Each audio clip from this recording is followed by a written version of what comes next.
Hola, ¿qué tal? Ya estamos otra vez aquí. Bienvenidos sean todos a su canal. Suscríbanse y denle en la campanita para que les lleguen todas nuestras notificaciones. Les mando un abrazo a la distancia desde México.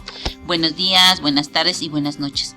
Les invito, si son tan amables y bondadosos, que le den un like, que me regalen un me gusta y que se suscriban a mi canal y que lo compartan con más personas.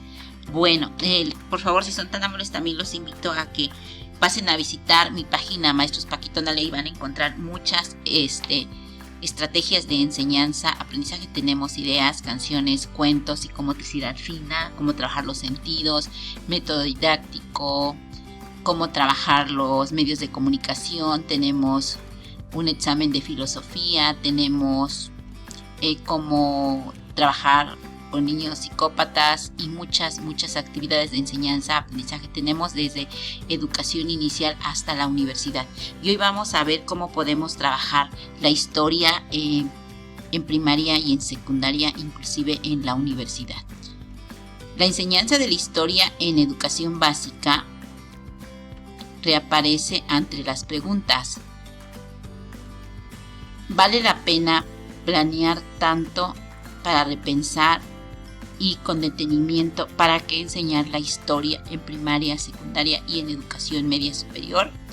¿Qué se espera del aprendizaje de los alumnos en estos niveles educativos? ¿Por qué los niños y los adolescentes deben aprender historia de México y del mundo? Bueno, para enseñar una historia, primero hay que conocer el pasado para entender el presente. Un pueblo que no conoce su historia está condenada a repetirla. Es parte de la formación y la identidad de la realidad. Se enseña la visión de los vencedores de la historia que sirven de poder y no se enseña la verdadera historia. Da sentido a una pertenencia. Siguen atormentándose a los niños con cuestiones interminables de información sin sentido. Todavía tienen que hacer resúmenes de libros aburridos. ¿Alguien recordará todavía los nombres de los emprendedores mexicas o presidentes de México, etcétera? Como docentes, a las interrogantes iniciales rápidamente se sumaron otras. ¿Cuál es la mayor manera de enseñar y aprender historia? ¿Cómo hacer interesante el pasado del estudiante y de los maestros? ¿Cuál es el papel de la memoria en los estudiantes y su aprendizaje? ¿A qué edad comprenden conceptos tan complejos como tiempo, duración, multicasualidad? ¿Cuál es el aporte formativo de la asignatura Historia en Educación Básica? Para estos cuestionamientos no existen tantas respuestas como para los primeros. Sin embargo, el consenso es que se trata de una asignatura importante y por ello hay que formar parte del currículo, aunque no haya acuerdos en los que por qué ni para qué, en los cuales se funda su importancia y sean pocos los estudios pensados en reorientar cómo se enseña y se aprende la historia. Con el tiempo que nos hemos dado cuenta que hay una respuesta única para estas preguntas, pero consideramos necesario, quienes estamos involucrados con la enseñanza-aprendizaje de la historia en estos niveles educativos, busquemos respuestas consensuadas para dar sentido y dirección al trabajo que realicemos en el aula, para lo que sucede entre los alumnos y los estudiantes y el pasado de nuestro país y el mundo. Para aprender respecto a la historia, ¿qué se tendría que hacer? Primero que nada, hay que hacer que los estudiantes piensen, que sean reflexivos, analíticos y que comprendan la historia del pasado para poder entender el presente. Entre lo que qué y por qué enseñar historia en educación básica, que se comparte, se encuentra comprender el presente. Era lo que yo les decía. Entender el pasado para comprender el presente. Sin duda, conocer el pasado nos permite entender mejor la realidad que vivimos. En el nivel de comprensión que alcancemos, los conocimientos que poseemos y seamos capaces de adquirir el pasado para el presente, tanto como nuestras habilidades para generar nuevos saberes. Ambos a su vez se relacionan con la edad y con la formación. Cuando hablamos de la educación básica debemos recordar que es donde inician los procesos de adquisición y desarrollo del conocimiento, habilidades, aptitudes y valores que a la larga posibilitan que los estudiantes comprendan su presente a partir del pasado de una vez más autónoma, es decir, que se trata de niveles en los que lo informativo y lo formativo deben tener una corresponsabilidad con el estado de desarrollo de los niños, niñas, adolescentes, en las que ambos desempeñan un papel igualmente importante. Por tanto, no cabe esperar que en esta etapa los alumnos adquieran en mayor cantidad posible información histórica, es decir, que se aprendan la historia nacional y mundial desde la antigüedad hasta nuestros días. En vez de ello, debe esperar que aprendan a convertir esa información histórica en un conocimiento creciente de complejidad, lo cual implica crear un buen equilibrio entre la formación y la información que reciben los estudiantes, los niños, niñas, adolescentes de secundaria, de primaria, secundaria y de escuela media superior. Los libros de texto y cursos y talleres para trabajar con los docentes y los estudiantes han mostrado que es necesario generar un equilibrio en la clase de manera constante y gradual.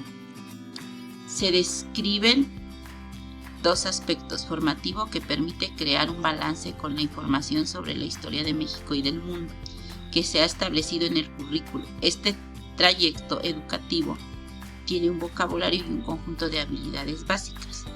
Un vocabulario comparativo. La experiencia muestra que desde la educación primaria hasta la media superior es preciso realizar un trabajo constante.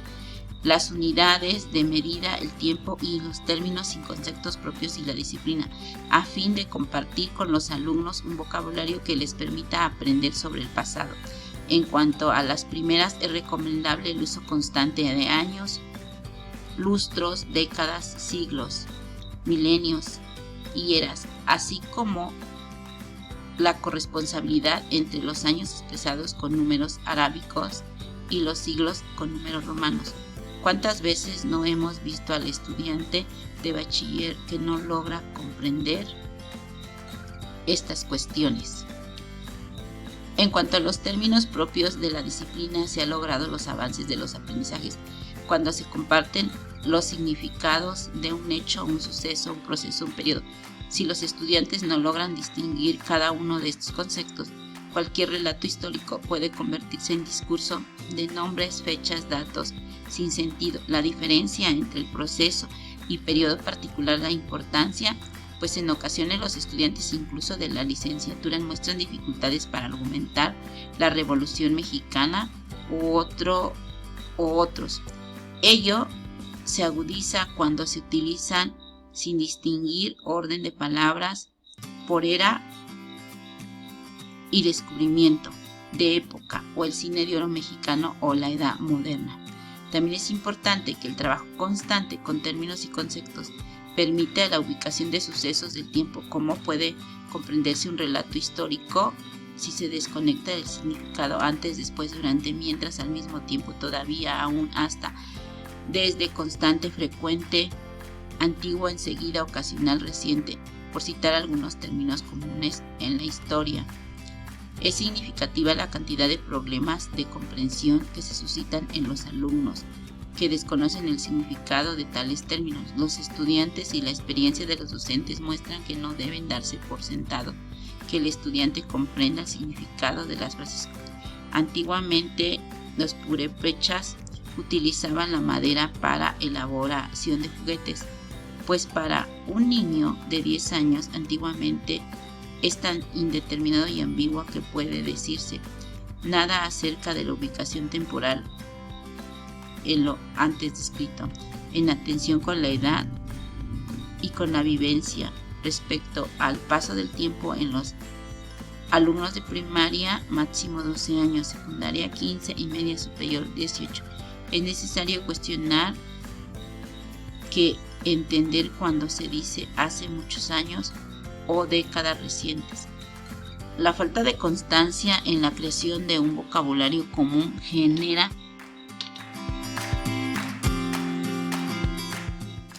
la capacidad de diferenciar un hecho de un proceso y saber cuándo ocurrió, o si fue simultáneo a otro, o cuánto duró, o cuánto quedó. Memorizar datos, lo que es posible establecer conexiones. Por supuesto, el vocabulario debe ir acompañado de otras habilidades para identificar, relacionar, vincular, analizar e incluso explicar el pasado. Bueno, y esto es lo que vemos acerca del pasado.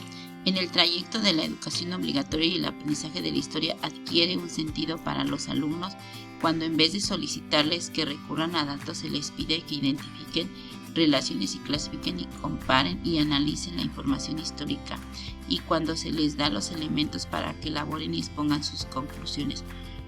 ¿Cuáles son las habilidades que consideran básicas para que relacionen con la ubicación temporal, capacidad, duración, que duró la casualidad, los cambios y las continuidades o permanencias en relación entre el pasado y el presente? Establecer y utilizar secuencias que sean cronológicas de líneas de tiempo, croquis, mapas, es lo que permite afinar las ubicaciones temporales y espaciales. Es indispensable que los alumnos identifiquen por sí mismos cuándo, dónde ocurrieron los hechos y los procesos los estudien, pues solo enunciando y esperando que recuerden como la información importante de una estrategia que conduce a la memorización. De manera gradual pero constante, los alumnos deben de ubicar por propia cuenta la temporalidad y la espacialidad, utilizando recursos elaborados por ellos mismos.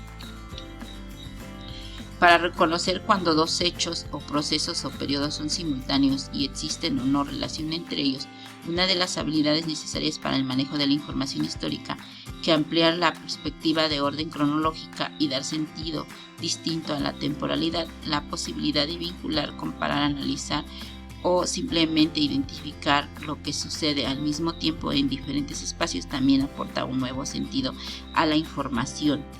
Lo deseable es que conforme avancen los grados y niveles de educación básica, los estudiantes logren explicar en dos espacios que ocurren los procesos simultáneos. Bueno, y es lo que decimos, los chicos, las niñas y los niños y los adolescentes deben de comprender, analizar y sacar sus propias conclusiones, el por qué pasaron los hechos, para que un pueblo ya no vuelva a repetir su historia. Como decíamos anteriormente, debe de reflexionar. Les voy a explicar yo cómo enseño la historia en el aula. Primero que nada, pregunto, por ejemplo, por qué fue la Revolución Mexicana, que expresen sus ideas y sus pensamientos, es decir, sus conocimientos previos. Después de eso, que ya dijeron los niños, por ejemplo, del último grado de primaria, que porque había pobres, que porque no había carteras, no había agua potable, no había educación, etcétera, etcétera. Analizamos las causas y los efectos que ellos dijeron. Finalmente, tienen que entender y comprender, analizar todo lo que acaban de decir. Y por otro lado, los hechos y las fechas van hasta el final, pero primero se tiene que comprender por qué pasó el hecho de acuerdo a su posibilidad, y que lo analicen, que lo reflexionen y que sean niños, niñas, adolescentes que sean críticos, que sean seres pensantes, que expresen sus ideas y sus pensamientos y que saquen sus propias conclusiones. Ahora ya ha cambiado la forma de enseñanza-aprendizaje. Bueno, necesitamos alumnos críticos, reflexivos y que puedan ellos interactuar y formarse en una equidad democrática para formar parte de la sociedad y tener voz y voto dentro de ella. Bueno, pues les mando un abrazo a la distancia. Es todo por este video.